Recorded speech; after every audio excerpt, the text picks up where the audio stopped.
देख रहे हैं 24 ND मीडिया। यहाँ होगी उसी की बात जो खबर होगी सच के साथ। विधायक जी का जो छोटा सा पुत्र है अमन रणधीर सिंह गोलन, वो लिविस्टिक डिपार्टमेंट जो पशुपालन विभाग है पंचकुला के अंदर, उसमें डीसी रेट पर लगा हुआ है। प्रेस वार्ता बुलाई है, क्या विषय है? नमस्कार सभी पत्रकार साथियों का। जो आज ये प्रेस वार्ता बुलाई गई है, बड़ा महत्वपूर्ण विषय मेरे विधानसभा क्षेत्र पुंडरी को लेकर के है। बहुत एक अचरज के साथ, और मैं बड़ा सरप्राइज हूँ इस चीज़ के लिए कि जो आज ये हमने प्रेस वार्ता बुलाई है, इसका जो मेन मुख्य मुद्दा है वो हमारे जो मौजूदा विधायक हैं पुंडरी के आदरणीय रणधीर सिंह गोलन जी, उनसे जुड़ा हुआ मुद्दा है। मैं बड़ा हैरान हुआ कि आदरणीय विधायक जी कि जब कोई बच्चा उनसे रोज़गार मांगने के लिए गया, जो हल्के के लोग वर्कर्स, भाई हमें कोई डीसी रेट पर लगवाइए, हमें कोई कौशल में लगवाइए जी, कोई हमें पॉलिसी सोर्स पॉलिसी के तहत हमें हमारे रोज़गार चाहिए, तो उनका एक ही जवाब होता था कि नौकरियां नहीं हैं, नौकरियां इस सरकार में नहीं है, वो मेरिट पे हैं, कोई बच्चे नहीं लगते हैं, या आउटसोर्सिंग पॉलिसी सरकार ने बंद कर दी है। लेकिन आप सभी साथियों को जान करके ये बड़ी हैरानी होगी कि हल्के के बच्चों को रोज़गार मांगने के नाम पर उनको दुत्कारा गया, लेकिन अपने ही परिवार के अंदर आदरणीय विधायक जी ने रोज़गार दे दिया। फिर आप सभी साथी पूछोगे कि अपने परिवार के अंदर किस तरीके से, आप लोग बड़े हैरान होंगे कि विधायक जी का जो छोटा सा पुत्र है अमन रणधीर सिंह गोलन, वो लिविस्टिक डिपार्टमेंट जो पशुपालन विभाग है पंचकुला के अंदर, उसमें डीसी रेट पर लगा हुआ है। और विधायक का पुत्र ही नहीं, विधायक ने अपने जो पीए हैं संजीव कुमार, उसको भी डीसी रेट पर लगाया हुआ है उस विभाग के अंदर। और जो उनका भांजा है, अपने भांजे की जो उनकी पत्नी है सीमा देवी, उसको भी वहाँ पर उन्होंने लगाया हुआ है। और दो और हैं, जगदीश सिंह बुरा और वीरेंद्र राम, जो इनके समर्थक हैं, उनको भी आदरणीय विधायक जी ने लिविस्टिक डिपार्टमेंट के अंदर डीसी रेट के ऊपर लगाया हुआ है। जब मुझे ये कागजात मिले तो मैं बड़ा हैरान हुआ, जो मैं आप सभी साथियों के सामने शेयर कर रहा हूँ कि संजीव कुमार बलवंत सिंह, एड्रेस पुंडरी, पीए की पद पर डीसी रेट पर। सीमा देवी विनोद कुमार की है रसीना से, क्लास 4 के पद पर। जगदीश सिंह बुरा जी हैं क्लास 4 के पद पर। वीरेंद्र राम क्लास 4 के पद पर। और जो चर्चित नाम है जिसको देख करके आप सभी हैरान होंगे, अमन रणधीर सिंह पुंडरी से जेई के पद पर डीसी रेट की नौकरी पे लगे हुए हैं। और ये विधायक जी के सुपुत्र का जो ज्वाइनिंग रिपोर्ट है, जो उन्होंने खुद कहा कि भाई मुझे with a request to inform you that SCS security man power service has recommended me to engage as a junior engineer. भाई इस कंपनी ने इसको एंगेज किया है, junior engineer Haryana logistic department board, vide letter number SCS 2021 dated 21/12/2021। Accordingly I am submitting my joining report today 3/1/2022 को इन्होंने joining report वहाँ दी। Please accept and oblige, thank you, yours faithfully Aman son of Randhir Singh. और इसके साथ साथ आप इनकी तनख्वाह भी सुन लीजिए। आदरणीय विधायक जी के सुपुत्र को 26,016 रुपये तनख्वाह ले रहे हैं। पीए साहब 22,515, बाकी जो 4th क्लास है उनको 15,117 रुपये। तो बड़ी हैरानी की बात है कि हल्के के लोगों को रोज़गार के नाम पर दुत्कारा जाता है और अपनों को रोज़गार दिया जाता है। ये भी मान लेते हैं फिर रोज़गार देना भी कोई बुरी बात नहीं है, नौकरी करनी बुरी बात नहीं है। भी मुझे ये समझ में नहीं आया, जिस विभाग का हरियाणा सरकार ने इनको चेयरमैन बनाया था पशुपालन विभाग का, वहाँ अपने पुत्र को, अपने पीए को, अपने रिश्तेदारों को वहाँ इन्होंने सेट कर दिया। दूसरी बात, विधायक पुत्र पीए यानी कि रिश्तेदार एक दिन भी नौकरी पे नहीं गए, सिर्फ तनख्वाह के खाते में आती है। विभाग के अंदर, पशुपालन विभाग पंचकूला के अंदर बाकायदा कैमरे लगे हुए हैं। सभी साथी वहाँ जाकर के पिछले 4 साल की रिकॉर्डिंग देख सकते हैं। ये लोग एक दिन भी नौकरी पे नहीं गए। और बड़ी हैरत की बात है कि विधायक का पुत्र विदेशों की सैर करता है पिताजी के साथ, वो भी अटेंडेंस वहाँ पे लगी हुई है, वहाँ पर अटेंडेंस लगी हुई है, फर्जी तरीके से अटेंडेंस लगती है और तनख्वाह लेते हैं। तो साथियों, ये विधायक, मैं शुरू से इस बात की आवाज़ उठाता आया हूँ कि इसने पुंडरी हलके को लूटने काम किया है। मैं और मेरा अपने परिवार से बाहर ये निकला नहीं है।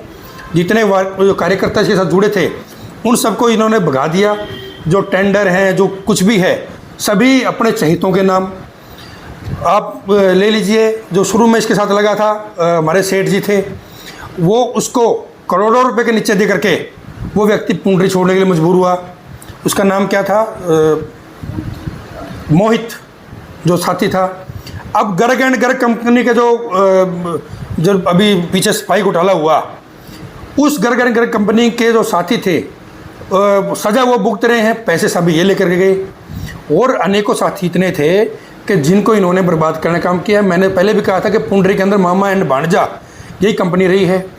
पिछले दिनों सोसाइटी के अंदर, पुंडरी के अंदर मामला है, वहाँ भी इन्होंने अपने चहेते लोगों को, जो पार्षद प्रतिनिधि थे, उनको लगाया, उनको रोज़गार दिया। लेकिन उसका भी आने वाले 2-4 दिन के अंदर उसका भी इलाज करने का काम करेंगे, उसका भी खुलासा करूंगा। वो भी कागज़ हमारे पास आ चुके हैं। वो भी जो लोग गलत तरीके से लगे हुए हैं उनके खिलाफ भी आवाज़ उठाएंगे। मैंने पहले भी कहा था, इन्होंने आते ही, जब भी विधायक बने थे, इन्होंने गरीब जो लोग लगे हुए थे उनको हटा करके अपने चाहने वालों को उनकी जगह रोज़गार दिया। हमें इस बात की आपत्ति नहीं है कि रोज़गार दिया अच्छी बात है। आपत्ति इस बात की, जिन लोगों को रोज़गार दिया वो कभी भी एक दिन भी नौकरी पे नहीं गए, वो घर बैठे उनकी तनख्वाह आ रही है। और सबसे बड़ी मुद्दा ये है कि विधायक का पुत्र, जो व्यक्ति अब भी इनका भरने में नहीं आ रहा, और मुझे तो इस बात का बिल्कुल, मैं इस बात के लिए बिल्कुल मैं अपने पूरे विवेक से कह सकता हूँ कि ये पुत्र जो पीए इन्होंने लगाए हुए हैं, मुझे पूर्ण विश्वास है अगर हरियाणा सरकार गहनता से पूरे हरियाणा के विभागों की जांच करवाए तो कहीं ना रेट पर नौकरी करता हुआ पक्का मिलेगा। क्योंकि ये इतने लालची लोग हैं कि ये खुद भी, मैं इस बात को बिल्कुल कॉन्फिडेंस के साथ कह सकता हूं कि अगर इनकी जांच करवाई जाए तो इनका पूरा परिवार कहीं ना कहीं, विधायक भी डीसी रोड पे कहीं ना कहीं ये लोग नौकरी करते हुए मिलेंगे। तो मैं आपके माध्यम से हरियाणा सरकार से, नायब सिंह सैनी साहब से ये मैं विनती करता हूँ कि पिछले जो 3.5-4 साल से ये लोग हरियाणा सरकार का जो पैसा है, सरकारी पैसा है, उसको ये हड़प कर रहे हैं, उसकी जांच की जाए, इन पर रिकवरी डाली जाए, इनकी जांच की जाए, इनको किस अधिकारी ने वहाँ इनको नौकरी दी, किस प्रेशर में दी, एक दिन भी रोज़गार पे नहीं गए, नौकरी पे नहीं गए, तो फिर तनख्वाह किस बात के लिए है। और इस तरीके से अगर विधायक अपने पुत्रों को, अपने पुत्र वधुओं को, अपने पीए को, अगर आम जनमानस का जो हक है काट करके अपने चहेतों को नौकरी बांटेंगे, तो फिर इसमें कोई दो राय नहीं है कि फिर जो हमारे बेरोजगार साथी हैं वो कहाँ जाएंगे। और पिछले दिनों आपने देखा था कि भी इनका तो यही काम है, बड़े बेटे की भी जो 49 लाख रुपए दे करके ये रोज़गार नौकरी मांग रहे थे। तो मैं कहता हूं कि विधायक जी, आपको शर्म नहीं आती कि भाई आप इस तरीके से अपनों का घर भरने में लगे हुए हैं। तो इस पे मैं कहता हूं हरियाणा सरकार को बिल्कुल जांच करनी चाहिए और जितने इन्होंने सरकारी पैसे को दुरुपयोग किया है उसकी रिकवरी की जानी चाहिए। ये जो आप डॉक्यूमेंट दिखा रहे हैं सर, ये कहाँ के डॉक्यूमेंट है, किस तरह आपने निकलवाई, कैसे पता? ये बिल्कुल जो लिविस्टिक डिपार्टमेंट जो है, पशुपालन विभाग है, वहाँ से मैंने डॉक्यूमेंट्स निकलवाए हैं, मैनेजिंग डायरेक्टर। तो मैंने वहाँ से ये जो वहाँ के प्रताड़ित किए हुए वहाँ कर्मचारी थे जिनको इन्होंने प्रताड़ित कर करके और वहाँ पर जिन लोगों को इन्होंने नौकरी से निकाला और अपने चहेतों को पर नौकरी दी, उन लोगों ने मुझे कागजात अवेलेबल करवाए हैं। तो उन्होंने न्याय की गुहार की है मेरे माध्यम से कि सर आप इस मुद्दे को उठाएं और हमें न्याय दिलवाने का काम करें। तो क्या कोई कैमरा रिकॉर्डिंग्स भी आपने निकलवाई जिसमें लगता है कि नहीं गई नौकरी पे? नहीं, बिल्कुल, मैं तो आपके माध्यम से मैं आपको कह रहा हूँ, हरियाणा सरकार, जब मैंने इस बात के एलिगेशन लगाए हैं और मैं निश्चित तौर पर मुख्यमंत्री को ये कागज़ भी, ये पत्र भी मैं लिखूंगा कि इन्होंने वहाँ पर अपने जो चहीते हैं, अपने पुत्र को वहाँ पर इन्होंने रोज़गार दिलवाया है। और जेई की नौकरी, तो मुझे बताइए जेई साहब, भाई आपने किस विभाग, पशुपालन विभाग में आपने जेई के नाते आपने कौन सी तार ठीक की है, आपने कौन सी आपने विभाग के अंदर जाके ज़मीन की मपाई की है?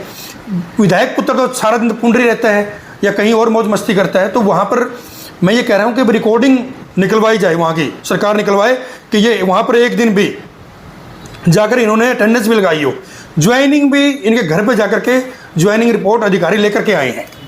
तो आपको ये भी लगता है, आप कह रहे हैं कि विधायक बिल्कुल डीसी रेट पे हो सकते हैं कहीं ना कहीं? मैं निश्चित तौर पर जिस तरीके से ये हालात बने हुए हैं, इन्होंने अपने विभाग के अंदर जहाँ के ये चेयरमैन थे वहाँ अपने पुत्र को, अपने पीए को, अपनी भांजे की पुत्र वधू को या अपने चाहने वालों को वहाँ रोजगार दिया है। तो जब इनका एक विधायक होने के नाते भी अगर इनका पेट नहीं भर पा रहा तो मुझे तो इस बात की बिल्कुल, मैं तो कोई शंका जाहिर नहीं करता कि हरियाणा के किसी न किसी भाग में खुद विधायक भी पक्का ना पक्का डीसी रेट की नौकरी की तनख्वाह लेता मिलेगा। आप पुंडरी का जो विधायक रणधीर सिंह गोलन, अमन गोलन उनका पुत्र है छोटा। लेकिन तो ये कहते हैं अभी बिना खर्ची पर्ची की सरकार है, डीसी रेट पर भी कहीं जो इनकम फैमिली आईडी में इनकम होती है उसके मैं तो कह रहा हूँ बिना पर्ची खर्ची की।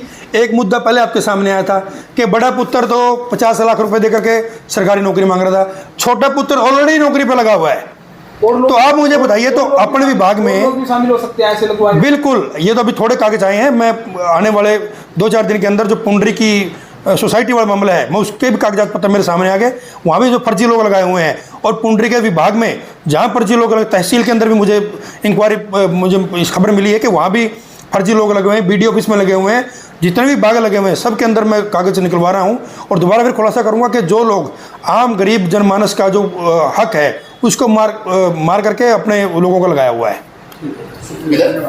विधायक जी तो चुनाव प्रचार में लगे हुए हैं। मैं आपके सामने बिल्कुल ये बात ठोक करके कहता हूँ, ये व्यक्ति चुनाव लड़ेगा ही नहीं। ऐसे व्यक्ति को पहली बात तो कांग्रेस टिकट नहीं देगी, ना ये निर्दलीय लड़ेगा। इसके समर्थक अगर ये भी कहते हैं कि भाई ये चुनाव लड़ेगा, तो मैं इस बात की आपके सामने बिल्कुल शर्त लगा सकता हूँ, ये व्यक्ति चुनाव लड़ेगा ही नहीं। और मैं तो कहता हूँ ये सामने आए, मैदान में आए, मेरे सामने आए। मैं तो कहता हूँ ये, मैं इसका जनता टीवी का प्रोग्राम चला हुआ था, मैंने इनसे सवाल पूछे कि भाई आपने पुंडरी के अंदर जो मेन मुख्य मांगे हैं वो अभी तक भी नहीं बनी है। तो जो इसकी वर्डिंग थी, ये कहता है कि भैया तो 4000 वोटों वाले लोग हैं, ये क्या सवाल पूछेंगे। तो मैं पहली बात तो ये कहना चाहता हूँ विधायक जी को कि भाई मेरे 4000 है, मेरे 8200 वोट थे, और ये जनमानस है, ये तो लोग हैं, किसको कितने मत देते हैं। मैंने तो 8000 वोट लेकर के भी लोगों के काम करने का प्रयास किया, लोगों की आवाज़ को बुलंद किया है। आप लोग 40,000 वोट लेकर के भी लोगों का हक खा रहे हो, आपने पुंडरी को लूट लिया है। और मैं तो इस बात का भरोसा विश्वास दिलाता हूँ कि विधायक जी मेरे सामने चुनाव लड़ें, चाहे मेरे तो 1000 वोट हैं, मैं इस बात की गारंटी कहता हूं कि भाई आप मेरे सामने चुनाव लड़ें। अगर आप मेरे से ऊपर एक वोट लेके जाएं तो मैं राजनीति छोड़ने के लिए तैयार हूं। ठीक है सर। आपने कहा कि पार्षद प्रतिनिधियों को डीसी रेट पे लगाया गया है, कौन से हैं, क्या आपके पास जानकारी है?